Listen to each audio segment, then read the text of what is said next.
From Washington, the McLaughlin Group, the American original. For over 3 decades, the sharpest minds, best sources, hardest talk.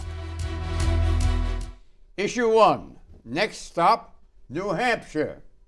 Tonight, Ted Cruz and Hillary Clinton took the first victories of the 2016 presidential election, winning the respective Republican and Democratic caucuses in Iowa this week. But February is a cruel master to presidential candidates. So, foregoing sleep, the campaigns jetted off to New Hampshire to mobilize supporters for Tuesday's primary. But while analysts say Donald Trump and Bernie Sanders are the likely victors come Tuesday, others also have much at stake, notably Hillary Clinton and Jeb Bush. If Bernie Sanders defeats Mrs. Clinton by a significant margin, her campaign will lose the Big Mo, political momentum. And if Jeb Bush fails to score a respectable result, he will face calls to suspend his campaign and endorse Senator Marco Rubio. If you've got something to say it directly. If I'm so fortunate as to be the nominee, first person I will call to talk to about where we go and how we get it done will be Senator Sanders. Who has the most to gain and the most to lose from New Hampshire? Pat Buchanan. I would say Marco Rubio has the most to gain, John. He came out of Iowa running third, but he got far more of a bump than Cruz did by winning it. And he is, as of now, he is moving closer and closer to Trump, maybe 10 points behind. So if he won New Hampshire, I don't think he's going to, but if he did, he would suddenly become the all-around favorite of the establishment in Washington, and he would be on his way to into the finals for the Republican nomination. Trump, I think, has the most to lose if he loses New Hampshire. But my guess is, John, Trump is going to win New Hampshire, and then it's going to move on down to South Carolina. And for a while, we're going to have a three-way race. What's going to happen, I think? Maybe Bush will go to South Carolina because of all his money. But I think we're going to have a lot of governors who don't survive New Hampshire. A lot of folks going to be leaving when next we meet. Right. I think Trump and Cruz have the most to lose because they're now the front runners, and Cruz has to show that his Iowa win was not just a one-off, that he has some backing. The problem with Cruz is that a lot of people don't like him, and that's beginning to, I think, weigh his candidacy down. And I think Rubio clearly has the most to gain because he does seem like the most likely Republican nominee to actually gain some support from the general public. He's a very attractive guy. He's also a very untested, unexperienced guy, and I thought Chris Christie's comments calling him the boy in the bubble because all his events are very scripted, trying to make him look presidential. Rick Santorum, who dropped out of the race, took 3 minutes and couldn't come up with a single accomplishment that Rubio had in the U.S. Senate, and his campaign then released a list of his accomplishments which were very weak and have been picked apart. So he's going to get his turn in the barrel. I think he could win New Hampshire, actually. On the Democratic side, I think Hillary and Bernie are they're tied. I think it's an energetic debate. I think their appearance together the other night is keeping a lot of interest in the race. I think Hillary Clinton is still the likely nominee. She's got to keep her cool and not attack Sanders too much because she really needs his supporters in November. Tom Rogan. Yeah, look, I think Marco Rubio clearly had that shocker in Iowa, and it's built up his momentum. I think more importantly, you see that consolidation from people like supporters for Jeb Bush, Kasich, Christie, moving towards Rubio. And I suspect that Pat is right, that if in New Hampshire Marco Rubio does well, and I think he's expected to do well, I think there's an outside chance he could even pull off a win there because of that big Mo momentum. I think you're going to see Jeb, Christie, Kasich, Kasich is kind of irrelevant, but that drop off and that vote moving to Rubio. And I would say one disagreement with Pat, though, as much as Pat would say it's the Washington candidate, if you put those votes together of the Christie, Bush block, Kasich, alongside Rubio, you very quickly get a sizable figure for Marco Rubio that I think puts him at the front of the race. Will the revelations about the Cruz campaign's Iowa blunt his momentum in New Hampshire? Is Trump justified in saying that Cruz stole the Iowa election? I ask you, Ron Grimm.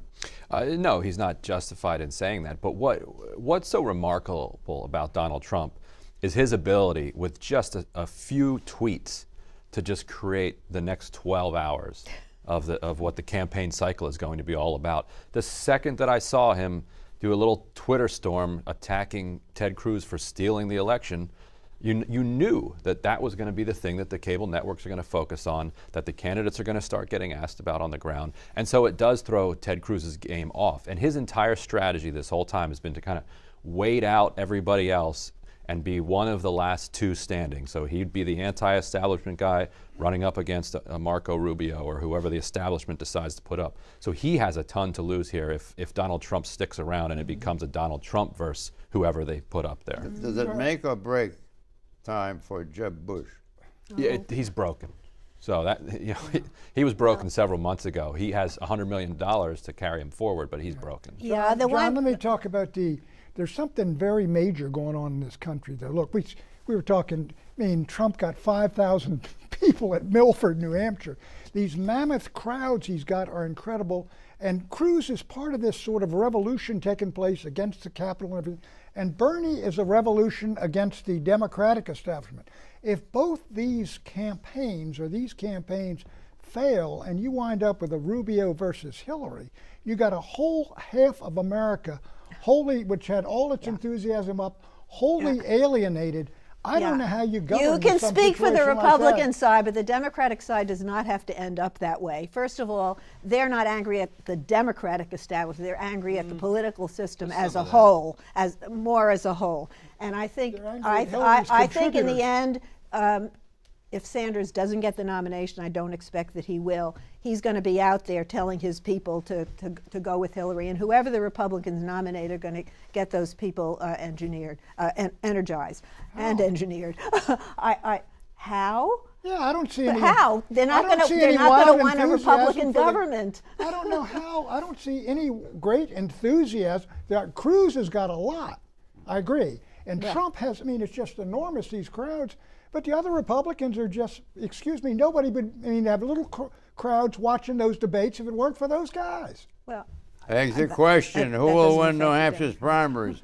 Name the first place winner on each side, please. Well, I missed Iowa on both, so I'm going to go with Trump in New Hampshire, and Bernie with a good margin. Sanders in New Hampshire, though Hillary's going to close that margin somewhat, and Trump, but I would not be surprised if Rubio won. I'm just to roll the dice out there and hopefully get on the Daily Show like our estimable colleague Clarence. I'm going to say Rubio and Sanders. What's this about the Daily Show? Clarence was featured because he got the correct predictions. Oh, I see. Good. I think Rubio does surge for a shocking win, and I think Hillary will actually surge too. You think she's going to win? I think she might take him out in New Hampshire. That's bye-bye Bernie if that happened. Yeah.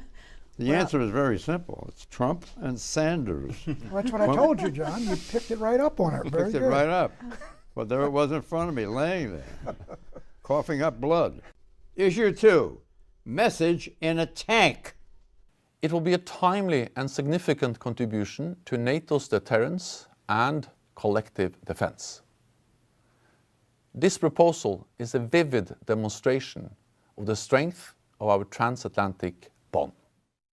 President Obama took charge of the Oval Office 7 years ago. He promised a positive reset in relations with Russia, but with the radioactive poisoning of a British spy in London, the downing of passenger jets over Europe, and the aggressive advances of Russian forces from Ukraine to Syria, President Putin of Russia has rebuked Mr. Obama. So, this week, Commander-in-Chief Obama announced a quadrupling of U.S. military spending in Europe, $2.9 billion. This new money will be spent deploying U.S. military forces into NATO member states, including Estonia, Latvia, and Lithuania. Is this a prudent or a provocative move by President Obama? Patrick Buchanan. John, the question is who started Cold War II, and I think we did. The Soviets, they gave up all of Eastern Europe. The whole thing came apart. They wanted to be friends and allies of the United States. So we moved NATO right into the Baltic republics, 3 of which, these Baltic republics, were part of the Soviet Union. Putin is reacting to that. He's got a tremendous military or significant military buildup, and now we're reacting to that. John, my view is, I am not against, frankly, a next president trying a real reset that respects Russian national interests. They respect ours, and we get away from this face-off, for heaven's sakes. Any kind of war between the United States and Russia over Estonia would be the end of Estonia and a disaster that every great president of the Cold War avoided. Well, first of all, the expansion of NATO happened under Bill Clinton and was approved of by his successors, including Republican President George W. Bush. So this is not a policy that Barack Obama. It's not. Say it was Obama. No. But when Obama took office, he dealt very well with Putin's predecessor, Mr. Medvedev, and we had a few good years there. And then Putin came in there flexing his muscles. So you think Obama should just sit back and say, "Okay, that's fine with us"? He's getting a lot of requests from the Europeans. The Baltic nations are really nervous about all of the little needling by Putin, who's and trying to compensate for Germans going to be sending a lot of troops in there too? I don't think we want Germany beefing up their so we do it ourselves. Military. Yes. We have strategic interests there. In Estonia? We have. When did we have strategic interests in Estonia? I used to write captive nations resolutions pleading for let these little countries go one of these days. I never believed it would happen. 40 years ago, now Pat, it's a strategic interest. So here's a way that we can balance it. Pat is absolutely right that the European Union has done far too little. I say pull out the bases from Germany, put them into Poland. It would be more affordable, but it would also send a signal that the United States backs up allies who are willing to carry some of the weight of international security. The Germans spend far too little on defense. At the same time, now, I would fundamentally disagree with Pat. I think the nature of the United States in terms of self-determination, Putin is pushing now because he senses he can push. He didn't push it with George W. Bush because he senses he couldn't. But because of the United States' dealings with Russia, and I would specifically point there to what happened in the deal with Assad with chemical weapons, which was a fake deal, and everyone knows it was a fake deal, the credibility deficit is such that Putin keeps pushing the line. How do you balance against having a war with the Russians? You challenge them on the financial front, but you also challenge their front companies run by Russian intelligence in Europe with covert action. You're talking economic sanctions. If Russia misbehaves, I agree 100%. But the idea that you're going to fight him. As for Assad, look, Russia is in there backing the legitimate government, recognized government of Syria. We're supporting the rebels. Our enemies, ISIS, we got our allies are helping in some cases the wrong side. It's a mess. You're conflating. You can still work with Putin in that area. Sure, we work with him. But a little display of force in Europe where our European allies are demanding it, begging it, it's a good idea. Let's nail it down a little bit. What moves is President Obama taking to bolster Europe against Russia? You with me on that? Well, he's doing what Putin wants, because Putin is weak at home, and that's why he's pushing abroad at the moment. Whenever a strong guy's looking weak, then he needs to find some enemies that he can push around to try to rally his country behind him. So putting all of these military resources up against him just allows him to prop himself up and say, look, see, here comes the United States. People love him standing up to the United States because they think we double-cross them at the end of the Cold War. Well, somewhere out there, Mitt Romney is doing a high five because the Pentagon just put Russia as the top military threat to the U.S. Where are they going to attack the U.S. now? Romney predicted that in one of the debates. Why are they a threat to the United States? Right. Because of their undercutting of balance of power politics in Europe, because of their undercutting of democratic values, because they support the slaughter of innocent people, because they break our credibility with our allies. Well, you think democratic values, what do you think our Egyptian allies are doing right now? And I agree, I agree with that. But so you can have, it's not a binary thing. You go one or the other. You can have political... The key thing to avoid... We're talking about three powers. The greatest vital interest is the United States and China and Russia avoid some kind of mess like the Germans and the Brits got into twice in the last century and finish themselves Do you off. not think it's more likely, though, if we give him that sense of opportunity, that conflict comes? He will build up. He will be delighted with what we're doing because he can match it 3 times over from his own base. Question, what moves is President Obama taking in Asia to counter China? He's moving his boats around the South China Sea again, fooling around with these tiny islets that are claimed by Paracels and Spratlys, claimed by 6 countries. It's not our quarrel. He's also working with China on climate change, big issues. Not, this is not one policy fits every area. Pat, you're generally an isolationist, I think. No, I just don't want to get into another war. After Well, we ended the Cold War. Neither do I, and I don't think Obama is doing any. This is under the label of deterrence. 75% are effective at that. A huge amount of international trade flows through those waters. So if the Chinese interfered with our trade, I agree with you. Use the Navy, but if they don't, forget the islands. But what if those islands become it gets to the point where they're fortresses? It becomes much more difficult to interfere. The Vietnamese are making a fortress out of some of them. The Philippines are. Taiwan just sent one into Taiping. They got one of the islands they claim. Stay out of these quarrels. Issue 3, Kurds, Turks, and Geneva. Representatives of warring factions met in Geneva this week, hoping to end a Syrian civil war that has raged for nearly 5 years and taken 230,000 lives. But their hopes were in vain. With no progress, the talks were postponed to late February. Here are the challenges. First, Turkey has launched a bloody crackdown on Kurdish activists, terrorists, and civilians. Second, Russia continues to support Syrian leader Bashar al-Assad in his campaign against Syrian Sunnis, which encourages Sunnis to fight his regime. Third, Turkey and Sunni Arab nations like Saudi Arabia continue to support Sunni rebel groups. Fourth, ISIS is using this political chaos to retain its power across northern and eastern Syria. Analysts fear that if peace continues to remain elusive, innocents across Syria, Turkey, and various refugee camps will endlessly suffer. Question, who are the Kurds, I ask you, Ryan Grimm? The Kurds are people in the northern Iran, you've got northern Iraq, you've got parts of Syria and parts of Turkey. They're one ethnicity, but there are a lot of kind of political coalitions going on here. The Iraqi Kurds and the Syrian Kurds are not necessarily always on the same page, but when they're up against an enemy like ISIS, they're going to unite. The big problem that we have over there right now is that you have 2 conflicts going on at the same time. You got these 20th century conflicts, these old grievances that we can't move past, combined now with a new 21st century ISIS grievance. So you've got Turkey and the Kurds battling each other like it's still the 1980s or 1990s. You've got Russia and the United States squaring off in Syria, and you've got Russia now propping up the government so effectively that the government is pulling out of peace talks because they see victory on the horizon. They think, why are we going to sit down and talk to these quote-unquote moderate rebels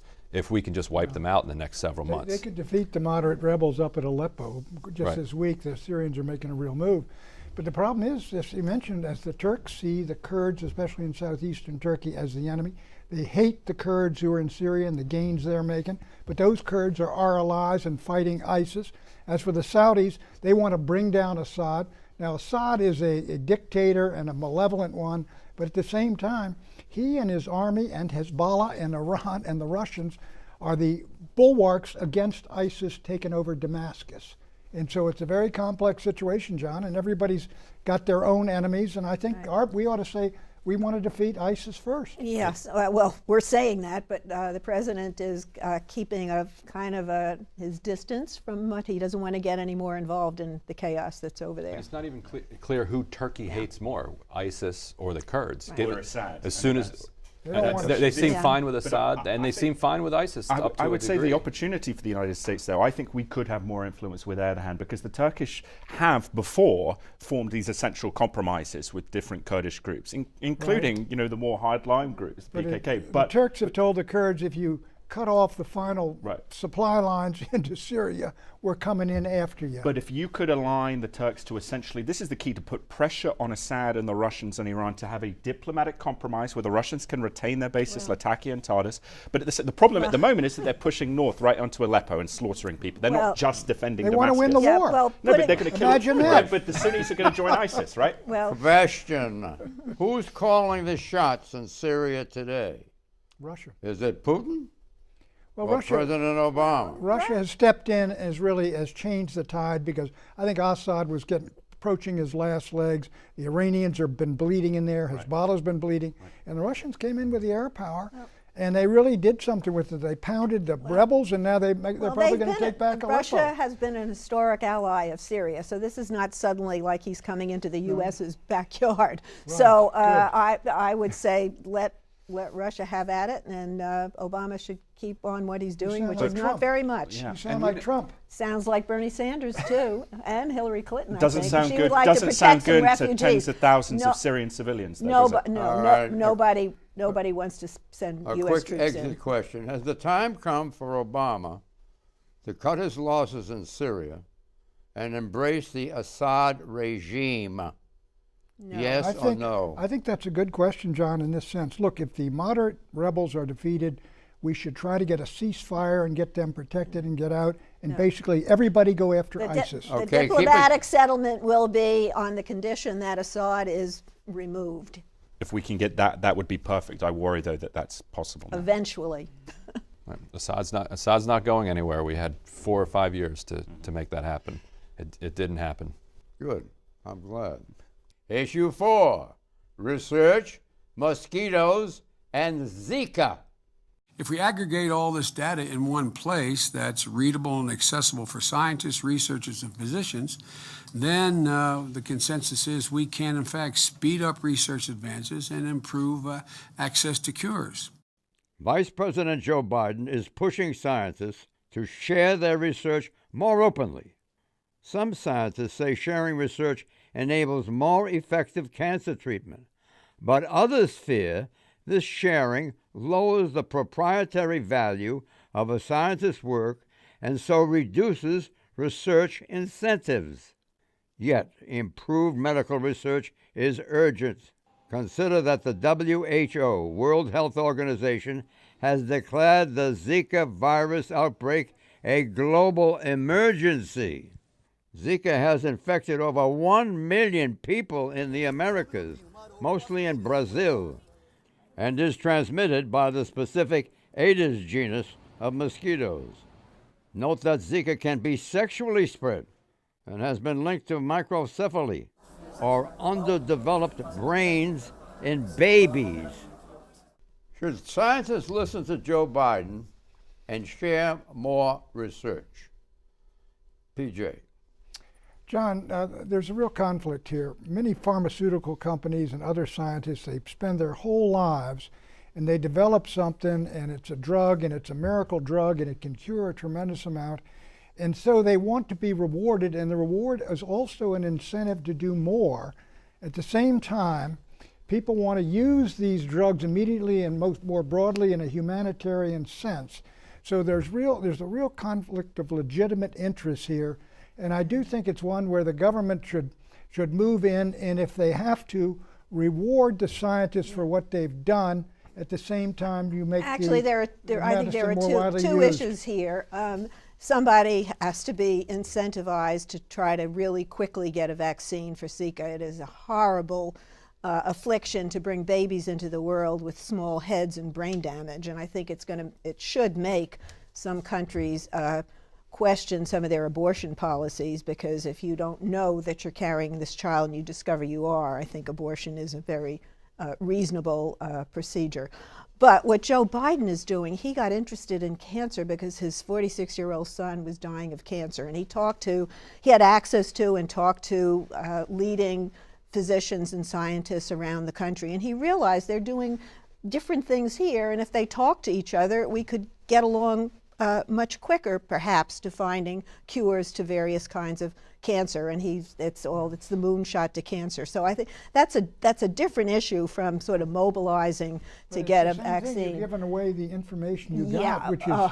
You ought to be able to get scientists to talk to each other, just the way we got the FBI Sabine and the National Salk got the Security. polio Excuse vaccine. me. There's a conflict. I mean, people are working independently to be It's not a great conflict. people. The goal is to find cures to diseases that are tragedy for many people, and if scientists ought to be able to share their information towards that goal. The question was, how serious is the Zika outbreak? The answer is it's a serious enough health threat that if it isn't contained before the Summer Olympics, where?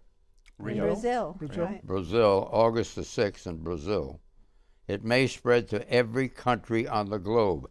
As a precautionary measure, the Olympics may have to be canceled if Brazil's efforts at mosquito eradication fail. You find that enlightening? I think it has to be left to the global health professionals. But I think that there are ways to incentivize behavior among scientists that are removed from profit. Profit is not the only way and not the only reason that people act in this world. The government has a huge role to play here, and if they step in, and if global governments step in and offer rewards for the types of breakthroughs on rare diseases where there isn't an obvious profit motive. Predictions, Pat. When next we meet, Chris Christie will be gone from the race, and he will not go quietly. Eleanor. If Hillary Clinton doesn't release the transcripts of her paid speeches, the issue will dog her, just like her emails. Tom. When next we meet, Jeb Bush will be gone. Ryan. Marco Rubio wins the GOP nomination, gets crushed in the general, and buys a $10 million boat. China's economy is in for a hard landing. At Davos, George Soros said it is, quote, almost inevitable, unquote, in Switzerland. And he's right on the money. Bye-bye.